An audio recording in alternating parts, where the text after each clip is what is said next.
सगळ्यांना माझे नमस्कार. आपल्यामध्ये जे ज्येष्ठ उपस्थित आहेत ऐकण्यासाठी त्यांना शिरसाष्टांग नमस्कार आणि बाकी सगळ्यांना यथायोग्य अभिवादन. दिवसापूर्वी आपण दत्त जन्मोत्सव, दत्त जयंतीचा उत्सव साजरा केला. अनेकांकडे या निमित्तानं दत्ताचा सप्ताह होता. दत्ताचं पारायण झालं, गुरुचरित्राचं पारायण झालं आणि हा सप्ताह अत्यंत उत्साहाने, आनंदाने आणि विशेष काळजी घेऊन साजरा केला गेला. काल दत्त जयंतीचं पारणं झालं आणि आज हा आपला योग आला. हे एक खूप महत्भाग्यच म्हटलं पाहिजे, कारण की इतका सुरेख मणिकांचन योग क्वचितच येतो. गुरुचरित्र हा ग्रंथ, त्याचा थोडक्यात परिचय मला करून द्यायचा आहे. अर्थात एवढ्या वेळामध्ये जो आपल्या वेळ उपलब्ध आहे त्याच्यामध्ये जेवढा शक्य आहे तेवढा करून देणार, कारण इतका विस्तार आहे आणि इतका जास्ती या ग्रंथाचं वैशिष्ट्य, परिचय किंवा त्याची लोकप्रियता आहे की त्याबद्दल सांगायला बसलं तर आपल्याला खूप वेळ लागणार. थोडस असं बघूया आपण की आपल्या भारतीय परंपरेमध्ये म्हणूया आपण, संस्कृती आणि धर्म यांच्या रक्षणाकरता ज्या ज्या व्यवस्था केलेल्या आहेत, ज्या व्यवस्था निर्माण झालेल्या आहेत, त्यामध्ये प्राचीन ग्रंथ संपदेचा फार मोठा वाटा आहे. गुरुशिष्य परंपरा आणि ग्रंथ संपदा या दोन्ही गोष्टींचा समन्वय यात झालेला. धर्मग्रंथ या या नामाखाली किंवा ज्या शीर्षकाखाली जे अनेक अनेक ग्रंथ येतात, त्या ग्रंथांमधून जे ज्ञान आणि जे मार्गदर्शन आपल्या पुढच्या पिढीला प्राप्त होतं, त्यामुळे त्यांचं पोषण होतं आणि त्यांचं वैचारिक आणि आध्यात्मिक दृढीकरण होऊन त्यांची वैचारिक उन्नती वाढण्याकडे आणि आध्यात्मिक विकासाकडे ते मार्गदर्शन मिळून वाटचाल करू शकतात. आपण या आपल्या समूहावर गुढीपाडव्यापासून एकेका ग्रंथाची माहिती घेतोय आणि या धर्मग्रंथांचा परिचय करून घेत आहोत. त्यामुळे प्रत्येक वेळी आपल्याला नवनवीन ज्ञान प्राप्त होत आहे, नवनवीन विचारधारा समजत आहे, नवीन संकल्पना लक्षात येत आहेत आणि याशिवाय आणखी फायदा असा असतो की आपले या ग्रंथांविषयी जर यापूर्वी काही वाचनात आल्यामुळे किंवा कशामुळे अपसमज, गैरसमज असतील तर तेही या सगळ्या ह्याच्यातनं दूर होतात, शंकांचं निरसनही. याच व्याख्यानमालेत आज एका अत्यंत परिचित तरीही बऱ्यापैकी अपरिचित अशा ग्रंथाचा परिचय आपण करून घेणार. श्री गुरुचरित्र या ग्रंथाच्या बाबतीमध्ये असं म्हणण्याचं कारण असं की त्याच्या नावानं आपण खूप जास्त परिचित आहोत. सगळ्यांना हे नाव बहुतेक माहीत असतं, परंतु त्यातला मजकूर किंवा आशय यापासून बऱ्यापैकी दूर आहोत असंही लक्षात येतं. कारण आहे त्याचं, विशेष नाहीये, पण कारण वलीलामृत, भागवत किंवा दासबोध याच्यासारखे जे ग्रंथ नित्य वाचनामध्ये, पठनामध्ये असतात, तशासारखा गुरुचरित्र हा ग्रंथ नाही. एका विशिष्ट अंतरावर असलेला हा ग्रंथ. या ग्रंथाबद्दल अत्यंत आदर आणि तितका दरारा सुद्धा आपल्या मनामध्ये असतो, हे खूपदा लक्षात येतं. इतरांशी बोलताना हे मला खूपदा जाणवलं. आपल्या जे प्राचीन ग्रंथ आपल्यापर्यंत आहेत, त्या ग्रंथांमध्ये काही फक्त वाचनासाठी असतात, काही पठणासाठी असतात, काही पाठांतरासाठी, तर काही पारायणासाठी. त्यापैकी पारायणासाठी असलेले जे ग्रंथ आहेत, ते ग्रंथ सुद्धा काही विशिष्ट कालावधीत पारायण करण्यासाठी, याच वेळेला, याच दिवसांमध्ये त्याचं पारायण केलं पाहिजे असे असतात. त्यांना आपण नैमित्तिक म्हणू शकतो. तर काही ग्रंथ रोजच्या वाचनात असतात, त्यांना नित्य म्हणू शकतो. काही ग्रंथ असे असतात की ते नित्य आणि नैमित्तिक दोन्ही सदरामध्ये मोडतात आणि तशाच पैकी हा गुरुचरित्र हा ग्रंथ आहे. महत्वाचा, नित्य आणि नैमित्तिक दोन्ही पारायणाचा ग्रंथ आहे.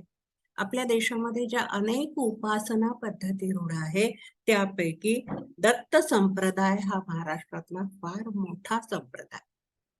आपल्या भारतीय संस्कृतीचं आणखी एक वैशिष्ट्य आहे, खूप महत्वाचं, खूप मोठं, अधोरेखित करावं असं अत्यंत विलोभनीय असं हे वैशिष्ट्य.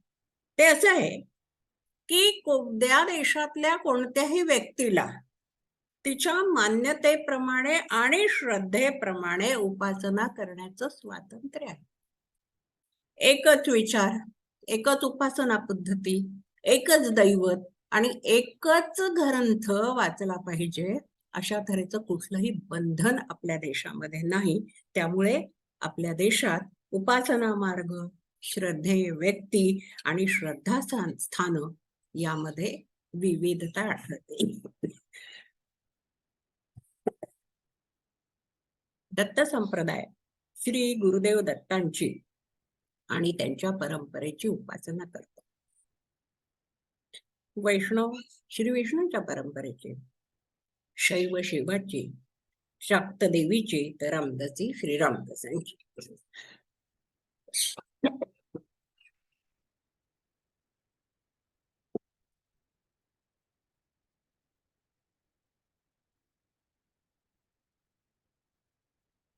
माफ करा, श्री गुरुचरित्र हा ग्रंथ दत्तभक्तांसाठी वेदवाक्यावत आहे.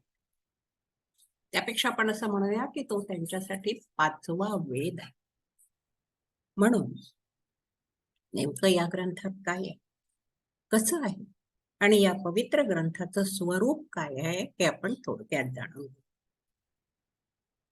गुरुचरित्र या ग्रंथाचं स्वरूप बघू जाता ते गुरु शिष्य संवादाचं आहे. गुरुचं चरित्र जरूर आहे, पण ते संवादातून व्यक्त झालेलं आहे, नुसतं वर्णनातून. अशा प्रकारच्या म्हणजे संवाद, गुरु शिष्य संवादात्मक ग्रंथ अनेक आहेत. अशा प्रकारच्या ग्रंथांचा हा उत्कृष्ट नमुना आहे असं आपण म्हणायला हवं. कारण त्या ग्रंथातल्या प्रत्येक अध्यायाचा शेवट इति श्री गुरुचरित्र परम कथा कल्पतरो श्री नृसिंह सरस्वत्युपाख्याने सिद्ध नामधारक संवादे असं केलेलं आहे. कोण आहे हे सिद्ध आणि नामधारक? श्री नृसिंह सरस्वतींचे शिष्य सिद्ध यांनी त्यांच्या नामधारक नावाच्या शिष्याला आपल्या गुरूंचं चरित्र कथन केलं असं या ग्रंथामध्ये वर्णन आहे. आणि ते वर्णन जे आहे ते मात्र सरस्वती गंगाधर यांनी केलेलं आहे. सिद्ध हे श्री नृसिंह सरस्वतींच्या सेवेत सतत असायचे, त्यांच्या सेवेत होते. त्यांनीच त्यांचे जे शिष्य नामधारक त्यांना हे सांगितलं आहे असा विस्तार सरस्वती गंगाधर यांनी केलेला आहे. सरस्वती गंगाधर कोण होते? श्री नृसिंह सरस्वतींचे पट्ट शिष्य, जवळचे शिष्य सायमदेव, त्यांचे पुत्र नागनाथ, नागनाथांचे देवराव आणि देवरावांचे गंगाधरराव. यांच्या नंतरची जी कडी आहे, शृंखला आहे, ती सरस्वतीची. म्हणून ते सरस्वती गंगाधर अशा नावाने त्यांनी हे लेखन केलेलं आहे. मुळात दैवी आणि दिव्य परंपरेने चालत आलेल्या ग्रंथाचा, गुरुचरित्र ग्रंथ हा दिव्य आणि दैवी परंपरेने चालत आलेला, त्या ग्रंथाचा विस्तार सरस्वती गंगाधरांनी केला. केव्हा केला तर इसवी सन 1480च्या सुमारास केलेला आहे. आणि त्यालाच आपण गुरुचरित्र आज मितीला जे आपल्या जवळ आहे त्याचा ते गुरुचरित्र म्हणून आपण सांगतोय. त्याचा उल्लेख 3ऱ्या अध्यायामध्ये, गुरुचरित्राच्या 3ऱ्या अध्यायामध्ये स्पष्ट आहे. सिद्धमुनींनी आपल्याकडील ग्रंथ म्हणजे पुस्तक दाखवलं गंगाधर सरस्वतींना, असा तो उल्लेख आहे. श्री गुरुचरित्र महिमान तेची आम्हा अमृतपान, सदा सेवितो याची गुणे म्हणून पुस्तक दाखवली. असा 3रा अध्यायात उल्लेख आहे. पुढे 11व्या अध्यायामध्ये महाराष्ट्र भाषे करुनी टीका सांगत असे सरस्वती गंगाधरा असं लिहिलेलं आढळतं. तर 28व्या अध्यायामध्ये पुढील कथा पावन सांगे सिद्ध विस्तारून, महाराष्ट्र भाषे करून सांगे सरस्वती गुरुदार असं म्हटलंय.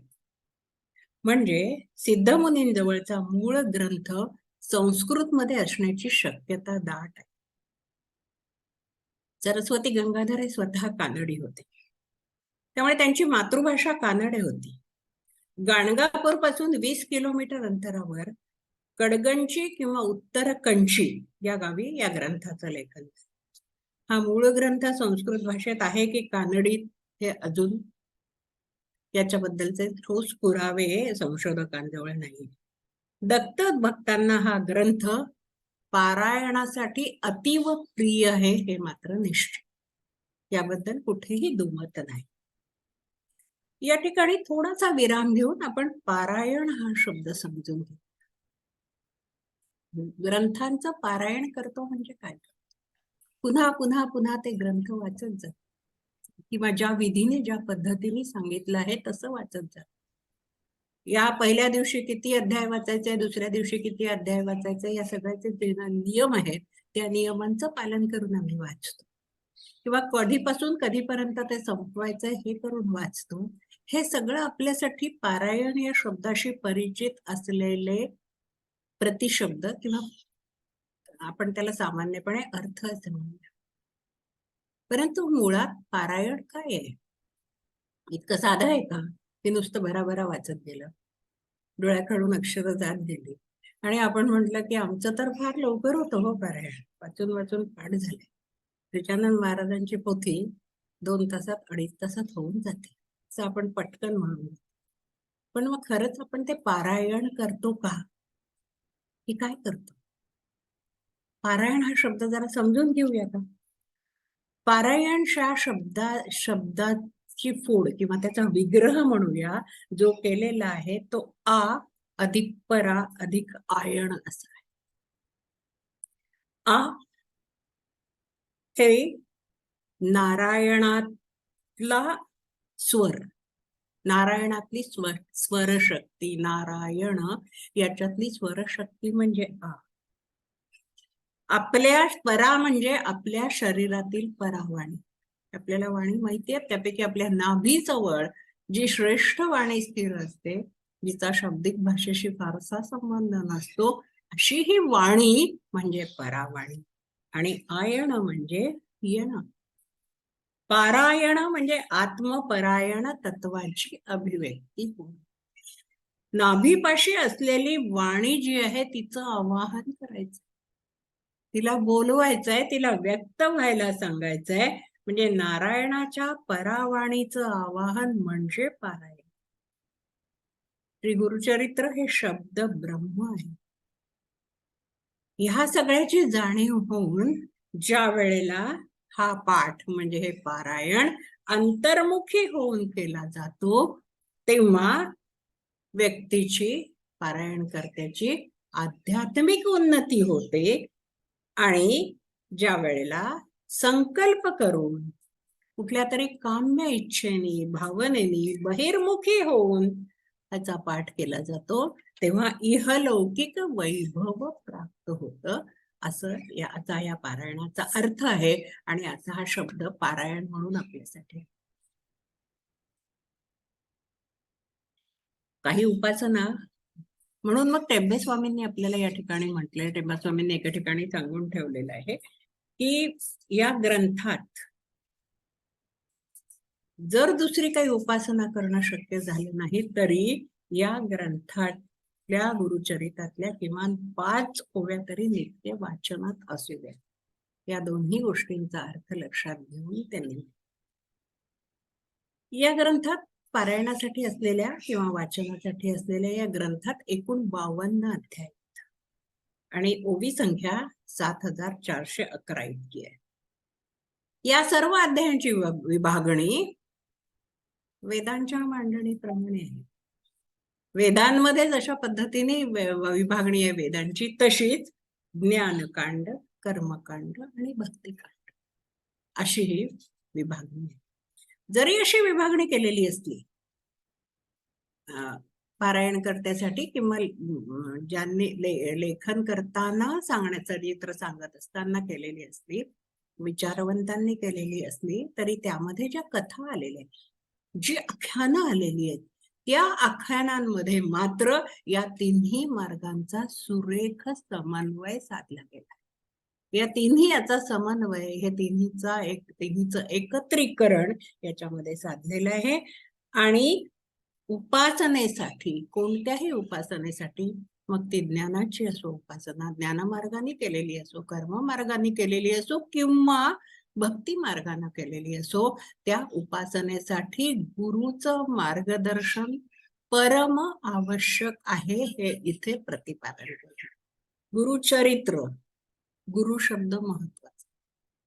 गुरुचं जीवन जे अत्यंत दिव्य जीवन असं आपण मानतो, तसंच त्यांच्या सहवासाने, त्यांच्यामुळे, त्यांच्या मार्गदर्शनामुळे आपलंही जीवन दिव्य व्हावं यासाठी ही धडपड आहे.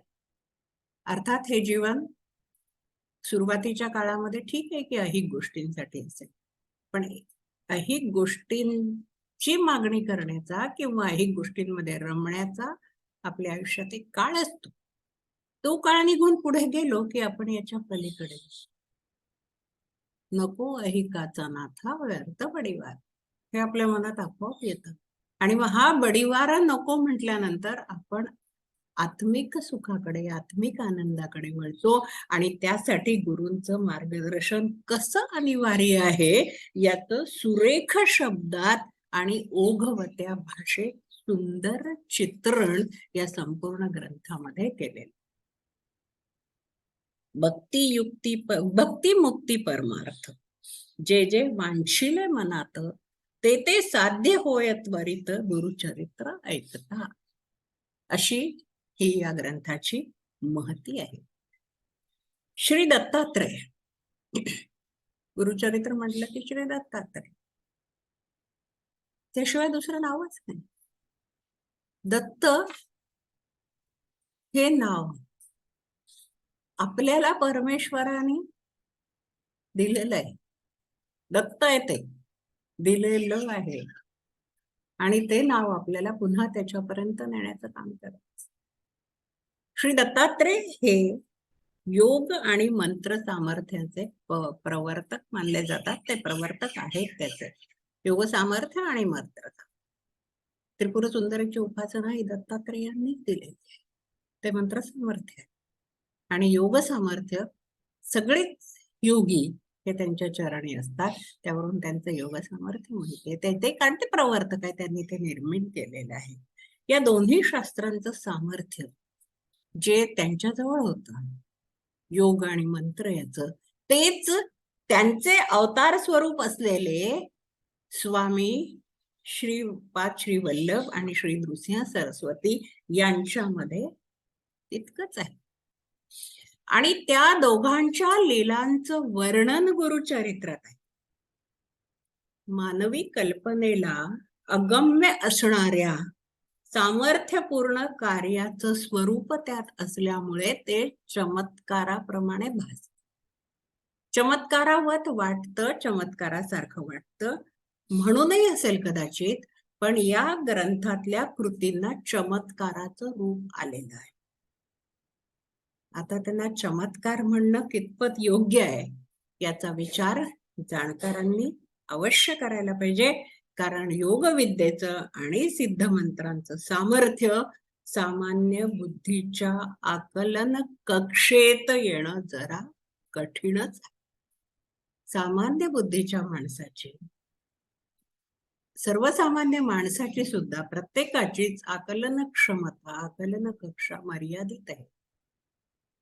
त्या मर्यादित आकलन कक्षेमध्ये काय काय येऊ शकतं हे त्या आकलन कक्षेचं सामर्थ्य वाढवल्याशिवाय कळत नाही. प्रत्येकाजवळ हे सामर्थ्य आहे. आकलन कक्षा विस्तारण्याचं, विस्तारित करण्याचं सामर्थ्य प्रत्येकाजवळ आहे, परंतु तो विस्तार केला जात नाही. कुठल्याच सामर्थ्याचा विस्तार आपण करत नाही. आपल्याला जी विविध सामर्थ्य निसर्गाकडून प्राप्त झालेली आहे, ईश्वराकडून प्राप्त झालेली आहे, जी दत्त आहेत, ती आपण फक्त त्या सर्व क्षमतांचा 1/3 भाग, जास्तीत जास्त अर्धा भाग, जे आणि जास्त कार्य करतात ते अर्धा भाग उपयोगात आणतात. बाकीचा सगळा भाग तसाच राहतो. तो वृद्धिंगत करण्याचं कार्य या धर्मग्रंथांच्या, गुरूंच्या साह्याने होत असतं. प्रत्यक्षात हा ग्रंथ तत्वज्ञानाचा ग्रंथ आहे. आणि या ग्रंथातलं तत्वज्ञान, या ग्रंथामध्ये जे तत्वज्ञान उद्धृत झालेले, व्यक्त झालेले, प्रकट झालेलं आहे, आपल्याला समजू शकेल ते तत्वज्ञान स्वात्मानुभव, आत्मज्ञान आणि आत्मसाक्षात्कार होण्याच्या दृष्टीने पोषक आहे. किती श्रेष्ठ तत्वज्ञान असलं पाहिजे, किती उच्च कोटीचं तत्वज्ञान असलं पाहिजे, जे आपल्याला या पायऱ्यांवरून देतं. आधी स्वात्मानुभव, आधी आपल्याला अनुभव होत, आत्मानुभूती. माझ्या पुढे नित्य आत्मानुभूती, पटावे दुजे तर्क आता कसे. ही आत्मानुभूती हे पहिली पायरी. त्यानंतर आत्मज्ञान. आधी अनुभूती होते की नाही, खरंच काहीतरी आहे, मी म्हणजे या सगळ्या विश्वापेक्षा काहीतरी, त्या चैतन्याशी जुळलेलं काहीतरी वेगळं तत्व, हे लक्षात येतं. ते लक्षात आलं की त्या तत्वाचं ज्ञान होतं, म्हणजे आत्मज्ञान होतं. आणि ते झाल्यावर पुढची पायरी म्हणजे आत्मसाक्षात्कार. म्हणजे या तीनही ठिकाणी घेऊन जाण्याचं सामर्थ्य आहे. पण जी आत्मानुभूती आहे तिथपर्यंतच जाणं आपल्यासाठी कठीण आहे. म्हणून हा ग्रंथ दूरचा वाटतो, कारण त्याची पहिली पायरी खूप उंच आहे. जी पहिली पायरी आहे तीच इतकी उंच आहे की त्या पायरीवर चढायसाठी आपल्याला आणखी कशाची तरी गरज आहे, कशाचा तरी आधार हवा आहे आपल्याला. त्याशिवाय आपण त्या पहिल्या पायरीवरच चढू शकत नाही. मग पुढल्या 2 पायऱ्या पुष्कळ दूरच्या राहिल्या. म्हणून मी म्हटलं की बऱ्यापैकी अपरिचित, कारण दूरचा वाटतो हा ग्रंथ आपल्याला. मानवातल्या पापकर्मांची प्रवृत्ती कमी होऊन पुण्यकर्माची प्रवृत्ती वाढीला लागली पाहिजे, ह्या उद्देशाने या ग्रंथामध्ये, गुरुचरित्रात, कर्मनिष्ठ, ध्येयनिष्ठ, गुरुनिष्ठ अशा स्त्री पुरुषांची चरित्र जागोजागी आली. ती चरित्र म्हणून, कथा म्हणून वाचू न देता त्यांचे कर्म, त्यांची ध्येय, त्यांची निष्ठा, मुळात ही सगळी निष्ठा आहे. ध्येयनिष्ठ, गुरुनिष्ठ आणि कर्मनिष्ठ. निष्ठा शब्द महत्वाचा आहे. ही जी निष्ठा आहे ती निष्ठा जरी आपल्यापर्यंत पोहोचली तरी सुद्धा आपण या हळूहळू या पायऱ्या पुढे गाठू शकतो. गुरुचरित्रामध्ये वाङ्मय सृष्टीहून, गुरुचरित्र ही वाङ्मय मूर्ती आहे, गंगाधरांची वाङ्मय मूर्ती आहे, सरस्वती गंगाधरांची वाङ्मय मूर्ती आहे. या त्यांच्या वाङ्मय सृष्टीहून उच्चतर अशी एक चिन्मय सृष्टी आहे. वाङ्मय सृष्टीहून उच्चतर अशी चिन्मय सृष्टी. वाङ्मय सृष्टी ही आपल्या वाणीशी संबंधित आहे, वाक वाणीशी संबंधित. चिन्मय सृष्टी ही आपल्या चिदाकाशाशी संबंधित. ही चिन्मय सृष्टी गुरुग्रंथात आहे, गुरुचरित्रात आहे. म्हणून यातली प्रत्येक ओवी ही परमेश्वरी शक्तीनं भरली आहे असं म्हटलं जातं. जो कोणी प्रखर विरक्ती आणि अविचल भक्ती, प्रखर विरक्ती आणि अविचल भक्ती या दोन्ही गोष्टी महत्वाच्या.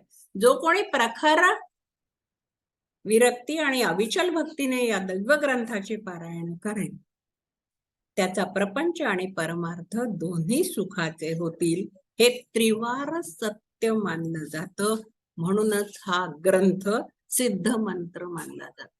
नृसिंह सरस्वतींनी कुठेही संसाराचा त्याग करून निघून जा असं म्हटलेलं नाही.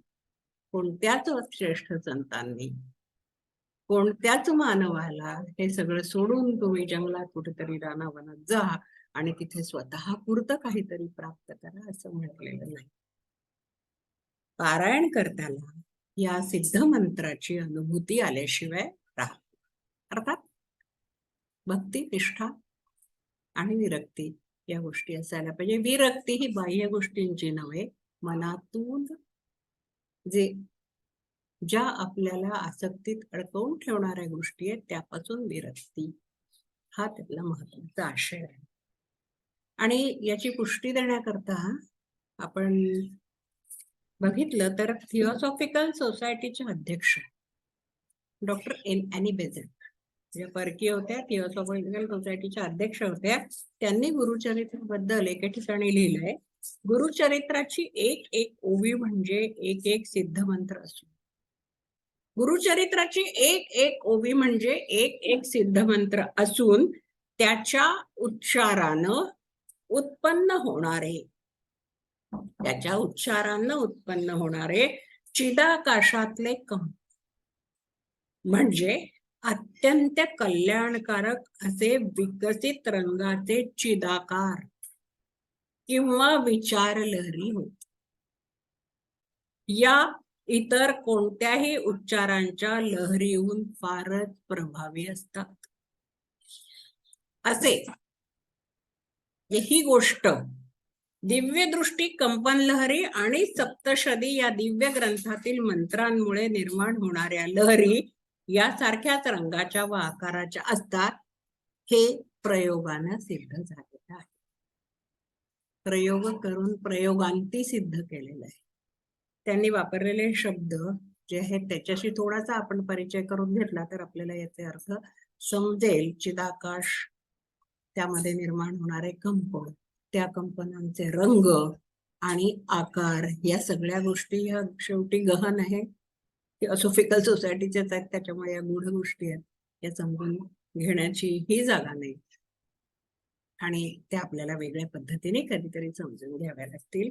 परंतु त्यांनी जे म्हटलेलं आहे ते महत्वाचं आहे की हे जे आहे हे फक्त दिव्य दृष्टीमुळे ज्या कंपन लहरी उत्पन्न होतात, बाकी सगळं आपण बाजूला ठेवूया.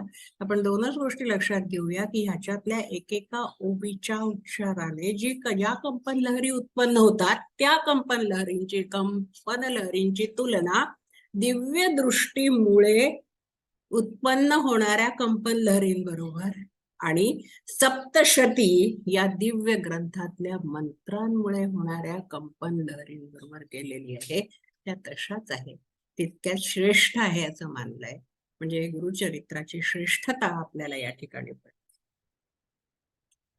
आता गुरुचरित्रातल्या ज्या कथांना लोक चमत्कार कथा म्हणू शकतात, त्या कथांमागचं भक्तिसूत्र जाणून त्यातली गुरुबोधाची संकल्पना समजून घेतली तर त्या ग्रंथाच्या मूळ स्वरूपाची जाणीव आपल्याला होईल.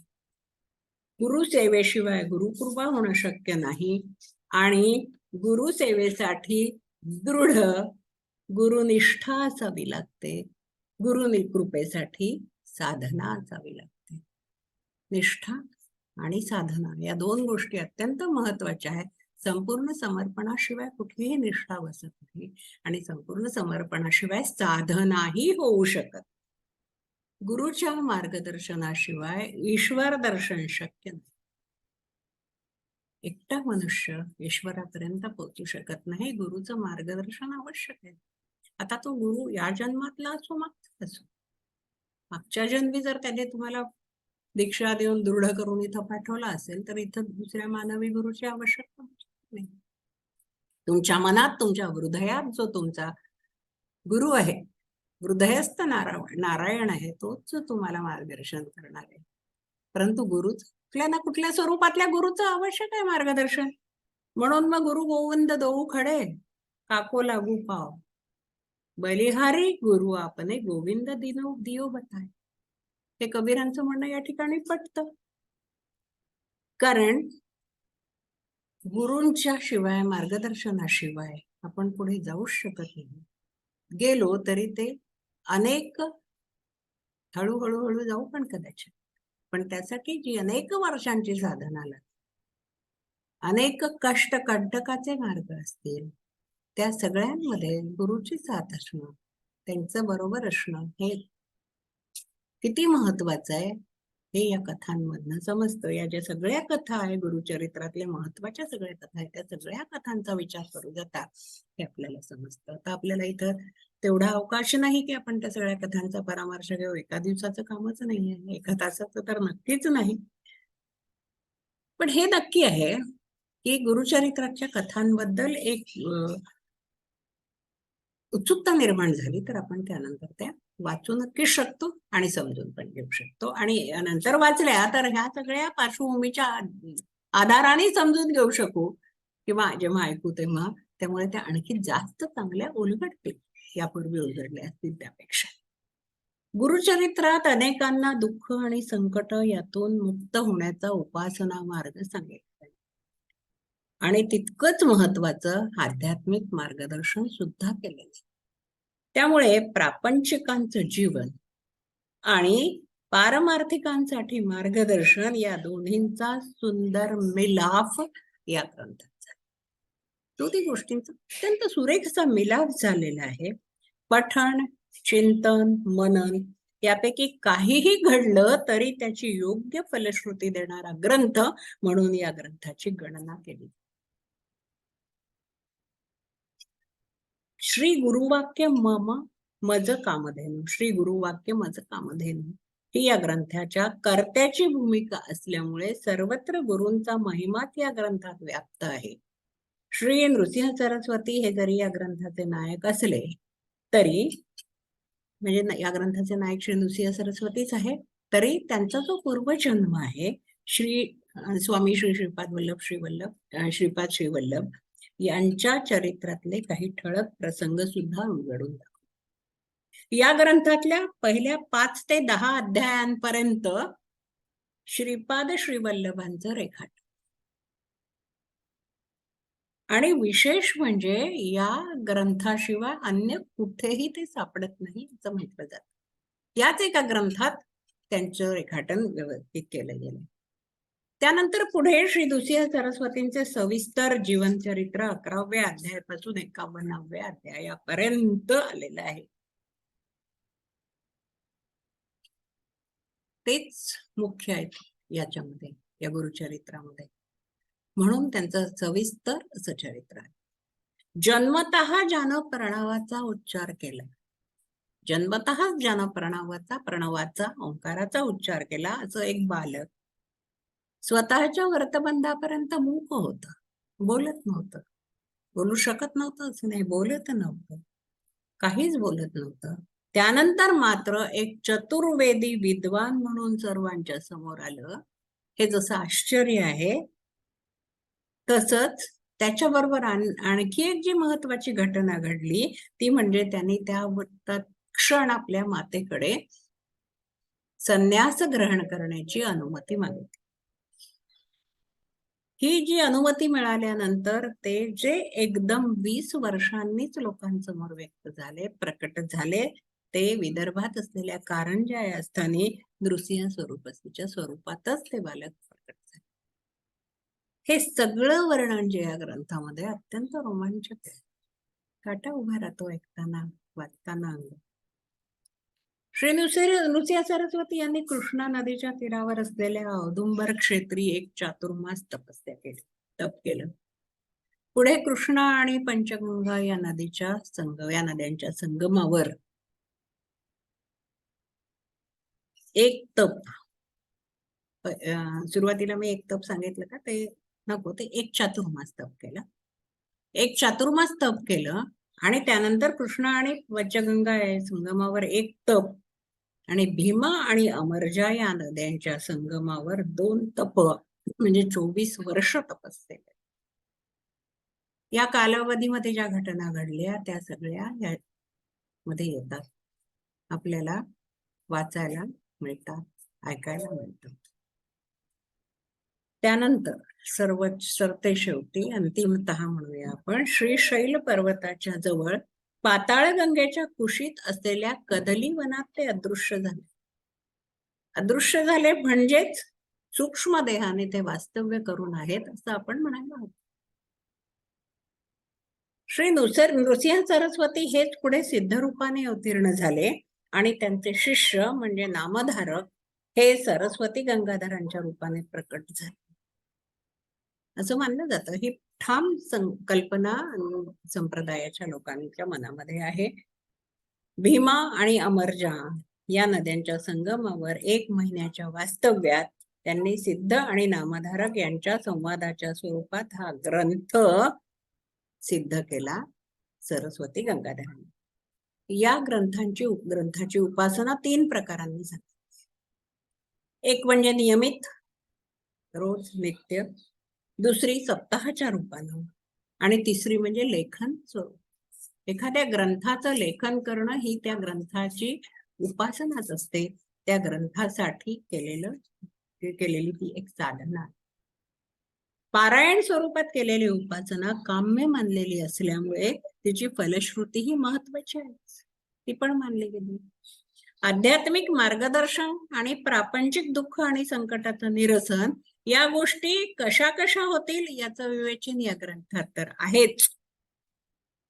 पण पारायण पद्धती जशी दिली आहे तशीच प्रत्येक अध्यायाच्या वाचनामुळे किंवा अध्यायाच्या पारायणामुळे प्राप्त होणारं फल सुद्धा नमूद केलेलं आहे.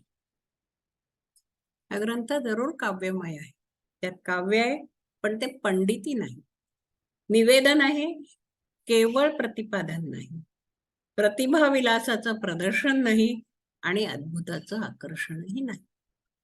त्यामुळे हा ग्रंथ अजरामर झालेला आहे. एखादा ग्रंथ अजरामर व्हायला एवढ्या गोष्टी नक्कीच पुरेशा आहेत. गुरुचरित्राचं आणखी एक वैशिष्ट्य आहे. कदाचित त्याकडे अभ्यासकांचं लक्ष गेलं की नाही कल्पना नाही, पण ज्या अर्थी नमूद केलेलं आहे आणि दाखवलं गेलंय त्या अर्थी ते वैशिष्ट्य आहे. आणि ते वैशिष्ट्य असं आहे की या ग्रंथात वैदिक आणि अवैदिक या दोन्ही संस्कृतींच्या विचार प्रवाहांचा सुरेख संगम झालेला आहे. या ग्रंथात वेदनिष्ठेचा उद्घोष जसा स्पष्टपणे ऐकू येतो, स्पष्टपणे जाणवतो, केलेलाच आहे तो, तसाच अवैदिकांच्या आचार धर्माचा ध्वनी देखील तितक्याच स्पष्टपणे सापडतो, दृग्गोचर.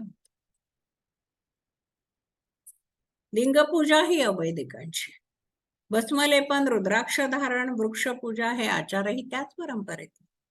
शिवपूजा म्हणजे ईश्वर पूजा मानणे, सोमवारचं व्रत वगैरे गोष्टी देखील त्यातल्याच. या सर्व बाबी गुरुचरित्रात येत असल्यामुळे दत्तभक्तांप्रमाणेच शिवभक्त देखील या ग्रंथाचा तितकाच सन्मान करतात, या ग्रंथाला आपलं मानतात. श्री गुरुचरित्राची मूळ संहिता आज आपल्यासाठी उपलब्ध नाही. भाऊबंदकीच्या भांडणात घरावर जप्ती आली तेव्हा सरस्वती गंगाधरांच्या हातची मूळ प्रत दुसऱ्या कोणाच्या हाती लागू नये म्हणून गुरुचरित्र भिंतीत पुरून टाकण्यात आले. पुढे संशोधकांना त्यांच्या विविध प्रती शोधून काढाव्या लागल्या. कैलासवासी राकरू कामत यांना गाणगापूर, गडगंची, वाडी, औदुंबर, कुरोपूर, केंगेरी, कुंदगोळ, आंबेवाडी, परवळकर, चिकोडी, बेंगहोलल इथे या प्रती सापडल्या. त्या प्रती टेंबेस्वामी आणि साधले शास्त्री यांनी लिहिलेल्या किंवा त्यांनी प्रती तयार केलेल्या अशा त्या प्रती होत्या. लेखन साधना सांगितली ना, त्याच्यामधलाच हा. या प्रतीच्या आधारेच आजची संशोधित आणि या प्रतींच्या सर्व प्रतींच्या आधारे संशोधित आणि प्रमाणित प्रत निर्माण झाली. गुरुचरित्रातील अवतारणिकेचा अध्याय हा सरस्वती गंगाधरांचा नसून मागाहून कोणीतरी रचला आहे, परंतु तो उपकारकच आहे असं कैलासवासी राकरू कामत म्हणतात. श्री गुर्जर नावाच्या गृहस्थांनी शके 1796 मध्ये मुंबईच्या निर्णय सागर छापखान्यात मुद्रित केलेलं शतश्लोकी गुरुचरित्र नावाचं पुस्तक म्हणजेच हा अवतारणिका अध्याय होय असंही ते स्पष्ट करतात. नागपूरचे ज्येष्ठ अभ्यासक श्री अप्रबुद्ध यांना मात्र नृसिंह सरस्वतींचे पट्टशिष्य सायनदेव यांनी अवतारणिका रचली असावी असं वाटतंय. या बाबतीत विविध प्रकारची विविध मतं असतात. काही जरी उपासना असली, कशाही पद्धतीची जरी उपासना असली तरी त्या उपासना पद्धतीमध्ये आपण जी शिकवण कुठली आहे याचा विचार जेव्हा करतो, तेव्हा गुरुचरित्रांनी आपल्याला काय दिलं, काय सांगितलं, काय त्याच्यापासून मिळालं याचाही विचार करायला पाहिजे आपण. त्यापैकी काही मुद्दे आपण इथे घेऊया. नोट फॉर होम सारखं काही मुद्दे घेऊया आपण याच्यामध्ये जे याच्यात आहेत. पहिला मुद्दा असा की गुरुचरित्राच्या वैशिष्ट्यामध्ये गुरुचरित्रांनी जे मांडलेलं आहे त्याच्यामध्ये आपली चूक नसताना दुसऱ्याकडून झाले आपल्याला त्रास होतो हे आपलंच प्रारब्ध समजावं. आपण मदत करत नसतो दुसऱ्या कोणालाही, दुसरा मुद्दा, दुसऱ्या कोणालाही आपण मदत, आपल्याला जे वाटतं आपण करतो, कोणासाठी काहीतरी करतो, आपण मदत करत नसतो, तर वैश्विक शक्तीनं ती मदत पोहोचवण्यासाठी आपली निवड केलेली असते हे ध्यानात ठेवा. आपल्या मनात सतत शंका असतात कारण आपल्याला चमत्कार व्हावे असं वाटत असतं.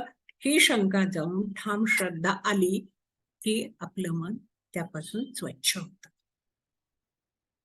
पुढे ते म्हणतात यांत्रिकपणे देव सापडत नाही, मग कितीही ठिकाणी धावपळ. यंत्र सामर्थ्याने नाही, मंत्र सामर्थ्याने जरूर सापडेल. मनुष्य रूपातच बहुतेक गुरु भेटतात, पण कुणाला तरी गुरु मानायला मन धचावत नाही. त्यापेक्षा एखाद्या मूर्तीला गुरु मानणं सोयीचं वाटतं आणि इथेच गल्लत. गुरुचरित्र म्हणतं इथे गल्लत होते कारण की मूर्ती ही आपल्या चुकीच्या गोष्टींसाठी आपल्याला सजा देऊ नाही शकत. मानवी गुरु ते करू शकतो, आपला कान धरू शकतो, आपली कानोघाडणी करू शकतो आणि योग्य मार्गावर नेऊ शकतो. म्हणून मानवी गुरु ज्यांना लाभले आहेत, ज्यांचे आहेत, त्यांनी अवश्य आपल्या गुरूंवर निष्ठा ठेवावी. अर्थातच योग्य गुरु मिळणे हेही आपल्या कळकळीतूनच होऊ शकते. काळ हा परमेश्वरालाही चुकला नाही इतके क्रांतिकारी विधान गुरुचरित्रात केलेलं आहे. आपली काही पाप असतात, आपल्या काही चुका असतात, त्या आपल्या मानसिक वेदनेतून आपल्याला प्रायश्चित्त करवतात. त्याला पर्यायी उपाय नाही, त्या प्रायश्चित्ताला सामोरं गेलंच पाहिजे. नृसिंह सरस्वती महाराजांनी संन्यास घेण्याचा उपदेश कधीच केलेला नाही. आपापली जगराहाटी चालवावी हेच सांगितलंय. महाराज वैश्विक शक्तीच्या सूचनेने राहिल्यासारखे वाटतात, बाकीच्या घटना या घडत गेल्या, मुख्य कार्य ठरलेलं.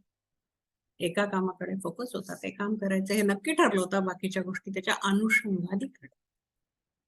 अवतार हे काळाप्रमाणे होतात, दरवेळी एकाच रूपात येत नाही, हेही ठामपणे गुरुचरित्रात प्रतिपादित केलेलं आहे. आणि सर्वात महत्वाचा त्यात प्रतिपादित केलेला भाग म्हणजे विज्ञान हे ज्ञानाचाच भाग आहे.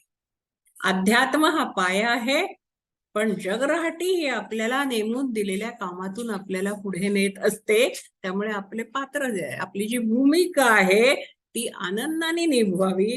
पुढच्या खेळात आपली भूमिका वेगळी असेल, त्याप्रमाणे आपण त्याच्यातनं जात राहू. या सगळ्या गोष्टी ज्या खूप महत्वाच्या आहेत. त्याचबरोबर प्रत्येक अध्यायात सुरुवातीला आणि शेवटी एक अत्यंत महत्वाचा मुद्दा अधोरेखित केलेला आहे. तो गुरुचरित्राचा अन्वयार्थ आहे असं आपण म्हणूया. तो मुद्दा असा, अरे काही करू नकोस, तुझ्या सद्गुरूंना शरण जा, तुझी श्रद्धा, भक्ती, एकाग्रता एवढी वाढव की त्या सद्गुरूंनी सांगितलेला प्रत्येक शब्द फुलासारखा झेलता आला पाहिजे.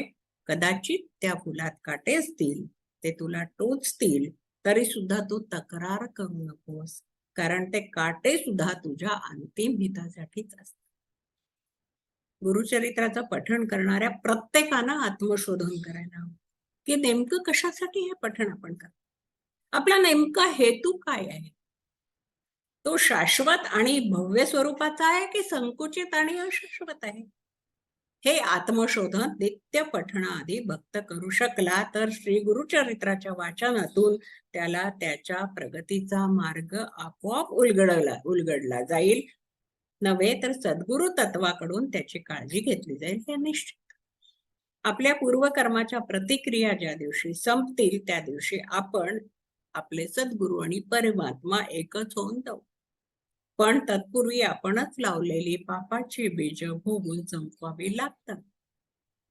सत्कर्माने त्या बीजांची झालेली झाडं नष्ट करावी लागतात, पण बीज मात्र भोगूनच संपवावी. पूर्वकर्माची निष्कृती झाली की मग मी तूपणाची झाली बोळवण अशी अवस्था होते. तुमच्यात आणि सद्गुरूत वेगळेपणा उरतच नाही, तुम्ही संपूर्ण एकरूप झालेले असता. हा सगळा अन्वयार्थ गुरुचरित्र. गुरुचरित्र हा अत्यंत श्रेष्ठ ग्रंथ आहे, पवित्र ग्रंथ आहे. पण पाहिलं सुरुवातीला की थोडा दूरचा वाटतो, एक आदर दरारा त्या ग्रंथाचा वाटतो आपल्याला, दैवताचा वाटतो, दत्तांचा पण वाटतो. ज्यांचा वक्ता दशशास्त्रेषु म्हणून गौरव केलेला आहे, त्या राम शेवाळकरांनी एके ठिकाणी असं म्हटलं होतं की या भारतीय संस्कृतीने फक्त 2 देवांना एकटं स्वीकारलंय, पत्नीशिवाय स्वीकारलंय, बाकी कोणत्याही देवांना. त्यातले एक दत्तगुरु आणि दुसरं हनुमंत. या 2च देवांना. त्यामुळे स्त्रिया जरा लांब असतात का त्यांच्यापासून माहिती नाही, तो विषय इथे नाही. परंतु परवाच्या दिवशी एका ठिकाणी एक भजन झालं दत्तांच्या संदर्भामध्ये, आणि त्या भजनाचे शब्द मला खूप आवडले की जे अन्य ठिकाणी सापडले नव्हते. त्यात ते स्त्रियांचं भजन होतं आणि त्याच्यामध्ये सख्यांनो जाऊया दर्शने घेऊया दत्ताचे औदुंबरी. सख्यांनो जाऊया दर्शने घेऊया दत्ताचे औदुंबरी. मैत्रिणी एकत्रित येऊन दत्ताचं दर्शन घ्यायला औदुंबरापाशी जातात आहे किंवा गाणगापुरी जातात आहे. हे एक मला खूप वेगळा विषय वाटला, म्हणून मी आपल्या समोर तो मांडायचं धार्ष्ट करते. कारण आतापर्यंत सख्य भक्ती ही इतर देवतांच्या बाबतीमध्ये केलेली असली, कृष्णासाठी तर फारच जवळची आहे ती केलेली असली तरी, ज्या कोणी हे भजन लिहिलेलं आहे, ज्या कोणी हे शब्द लिहिलेले आहेत, त्यांचं मला खूप जास्त त्यांच्याबद्दल आदर वाटला की स्त्रियांनी श्री दत्तगुरूंच्या संदर्भामध्ये सख्य भक्ती करण्याची एक आपल्या मनाची केवढी मोठी एक ताकद त्या ठिकाणी निर्माण केलेली असं म्हटलं पाहिजे.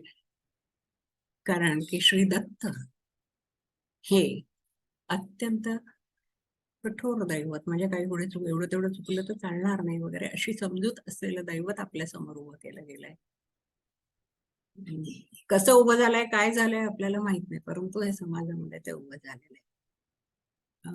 हा विषयच नाहीये, पण स्त्रियांनी गुरुचरित्र वाचूही नाही अशा प्रकारचे समज होते त्याच्यात. तो आपल्याला ते हे व्यासपीठ नाही त्या चर्चा करण्याचं किंवा त्याच्यावर विचार करण्याचं. पण हे जर होत असेल, प्रत्येकाच्या मनामध्ये ही सख्य भक्ती दत्तगुरु आणि गुरुचरित्र याबद्दल निर्माण होत असेल, तर ती त्यांच्या आत्मिक उन्नतीची किती उच्च पातळी आहे हे मला जाणवलं आणि म्हणून ते या ठिकाणी नमूद केलं. मला जो वेळ आपण प्रदान केला होता त्या वेळामध्ये गुरुचरित्र यासारख्या अत्यंत महत्वाच्या, श्रेष्ठ, पवित्र आणि खरोखरीच ज्याच्याबद्दल केवळ आदर आणि आदरच वाटावा अशा महान ग्रंथाबद्दल बोलण्याची संधी मला आपण इथं उपलब्ध करून दिली. आयोजकांनी ते कार्य माझ्यावर सोपवलं, मांडलं, मला जे शक्य झालं ते व्यक्त केलं. तरी न्यूनते पुरते अधिकते सरते करून या घ्यावे, याच्या पलीकडे मी काय म्हणू शकले. धन्यवाद.